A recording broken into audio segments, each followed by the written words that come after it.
It's Dragon Ball time! Hello and welcome to another figure review, and I'm gonna finally have a look at the Dragon Ball Z Tamashii Nations Bandai Vegeta 2017 edition. Now this is not just some premium color edition from what I can tell. This is supposed to be a little bit of a redesign, a little bit of an updated version of the, how do we call this one, first appearance Vegeta, or second appearance. I mean, first appearance was with this weird color scheme, right? But regardless, window box, pictures of the figure, black and white, more pictures of the figure, Japanese text, and nothing on this side, and box, figure, let's go.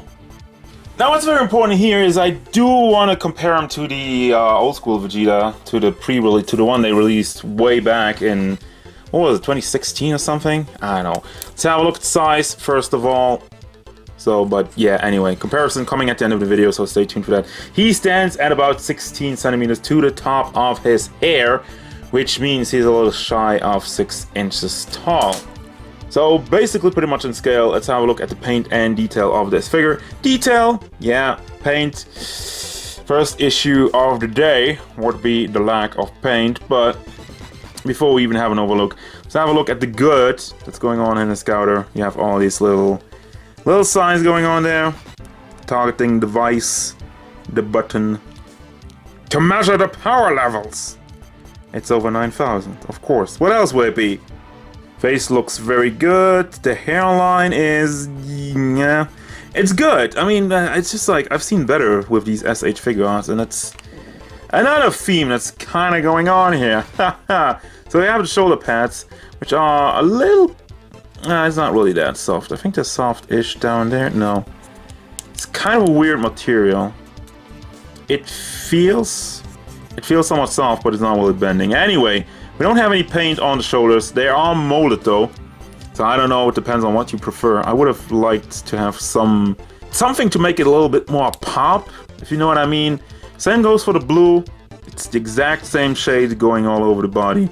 There's no shading. There's no, you know, nothing to differentiate himself. Nothing to accentuate the muscles or anything. Just blue and white going down to the legs. Exact same thing. I mean, it's blue. It's nicely molded though. I like the muscle work in the legs. That looks very cool. And then actually we have a big smudge of black here, which is horrible. What is that supposed to accomplish? Did he poop himself in reverse? Okay. Yeah. There's the shading. There's like, you know, they focused all the shading on one spot, I guess. That's not a good idea, but they did it. And we have the white boots, which is accurate and also nicely molded. But yeah, molding is cool. The tail looks okay, but could look a lot better. Alright, let's get to the articulation. The head and neck articulation are pretty decent. The head rotates around all the way, and you get, like I said, decent motion out of the head itself, back and forth. I mean, it's still good. In combination with the neck, because the neck also is going all the way around, as you can tell, back and forth. It leaves some gaps here and there, depending on how you go, and it just kind of pops out, but, you know, don't do that, I guess. All his shoulder pads and these panels, well, what else am I supposed to call them? You can flip that up, those on hinges. I like what they did with the tail. It pegs in his butt, and to combine it, you have another ball pack here, which you just push that in, and it's nicely hidden, and it stays together for the most part. I mean, I'm not really getting it right now, but it was before. It will disconnect though when you're moving around, but you just have to push it back in. So that's fine. Upper torso area, I'm gonna start with that because it's kind of weird. So you pull it out and you have super articulation. It's like, whoa, dude. All the way back and forth, crazy. And you can see the peg in there. There's nothing to hide anything of that though. It's not meant to be. And I don't really know why they did it. Why you can pull it out and have all this articulation when you're just having gaps left and right. So you just tuck it back in and you don't have gaps, but then you don't really have articulation. It's just like wiggling around. It's not really going back and forth, and that's it. It's just weird. Up here at the shoulder we have a pack that goes into the torso with a butterfly joint, so you can bring them forward nicely, and goes back and goes up. You have the hinge over there, Well, it does go up nicely. And you have bicep swivel, double hinged elbow, right? Yep. Fist on swivel ball joint. Goes back and forth. And all the way around. Of course, down at the hips, we got some more rotation going on. And some very good motion also. Goes back and forth. So, I guess that makes up for the kind of wonky chest piece. The legs, other than having this weird shading on there, they're also pretty limited. I don't know, they don't go out that much. They look good. You have this piece. I always like this piece to just cover it up. It still looks kind of wonky, but it looks better than having a gap there, so I'm okay with that. They go forward. Also, I mean, 45 degrees back, same thing. And you can rotate them up here at the thigh all the way around. And this piece it's not really floaty. I don't know. You have double hinged knees and the foot on an ankle rocker. Actually, no, the foot is just on a peg, from what I can tell. Yeah, that's it. Just a peg that kind of goes in like that. And I'm losing my voice. I'm sorry about that. And I can't get the foot back in. But anyway, you have a toe hinge that's also not really going up a lot. But there it is. Articulation. Now going over to the accessories, we have a scouter that doesn't have the writing in it, just a regular one. You have a smiling face, well, the big evil smirk. It has some black spots on there. Hold on real quick. Let me have a closer look at that. It's actually the entire head, but there's a smudge. Alright, thanks for that. Anyhow, you have the gritting teeth and the open mouth yelling face with the vein in his forehead. You have the monkey tail, the great Ozaru tail. Just, you know, if you want to let it flow. You have the fist with the crushed scouter. That's pretty cool.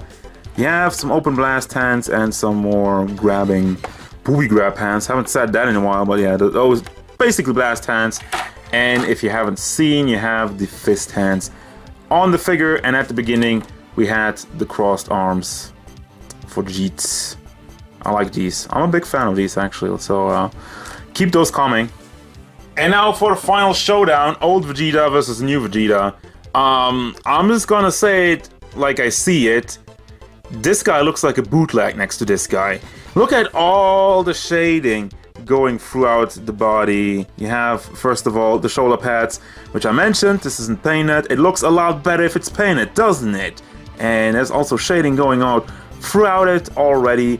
Then we have the chest piece. Now, I'm not such a huge fan of the blue lines. It's a little bit too thick, and I would have preferred just black lines or just like light gray, something that just kind of brazes over it instead of just. Still, it shows a lot more effort than nothing at all, nothing at all, nothing at all. Stupid, sexy Vegeta. Let's have a look at the butts just because of that. That's a Simpsons joke. If you didn't get it, whatever. Still, like I said, just, you know, the paint job, you can just tell. Pretty obvious. There's tons of shading going on for the legs. And the tail. I mean, I said the tail could use some paint, but actually the tail could use some way better molding, like on this guy. I mean, technically, I think you could switch those if you want to, but then, you know, you would make this Vegeta better, and this Vegeta is clearly the better package anyways. I don't know. Also, you cannot really swap. I mean, I guess you could swap the heads, but he has clearly a more tan look than this one, which I gotta give it to the new Vegeta for the more pale looking skin tone. That's definitely something that seems to fit him more. But yeah, as far as the rest goes, there's tons of shading. There's a lot more work that went into this guy, even though they're basically almost the same mold. I mean, he has some added articulation in the torso, which this guy doesn't have at all. The legs, they still go out basically the same way. They didn't really gain much with this apparently superior engineering, which has been working out a lot better with other figures, so I don't know what's stuck in here. But, I mean, the main problem with this Vegeta was his floppy legs. I heard that with a lot of people complaining how his legs don't really stay in place. And I honestly, even when they showed this one, I didn't even get the point of it. Why do we need to have another one of this version? Just release Majin Vegeta already, alright? And then be done with it. Which they won't. They find other ways to sell you Vegetas, but I guess that's part of the job. That brings me to the final thoughts. What do I think about this Vegeta? He's good. He's an overall good figure. He looks... I like the skin tone better. I like the face is actually a little bit more detailed. I looked it up. I had a little bit of closer look. His face is kind of... His lines are kind of unclean in some areas. It's funny. It seems like it's more clean around the hair over here and less clean around the eyebrows, while this guy is more clean around the eyebrows and a little less clean around the hair. But as it stands, it's a good figure with a lack of paint, with good articulation and overall good look, but just a lack of paint. And if you have the other one, I don't feel like you need to get this one. If you don't have the other one, and that's the only one available for you, you can grab this guy and not really have a huge problem with him, especially with Nappa coming out. I mean, you need one. I don't want to say need, but if you have Nappa and no Vegeta, what's that? What's this gonna look like? Huh? What's that gonna look like? As usual, guys, thank you very much for watching. Don't forget, if you enjoyed this review, feel free to hit it up with a like and maybe subscribe to the channel so you can stay tuned for more figure reviews, gameplay stuff, and whatever Vegeta wants.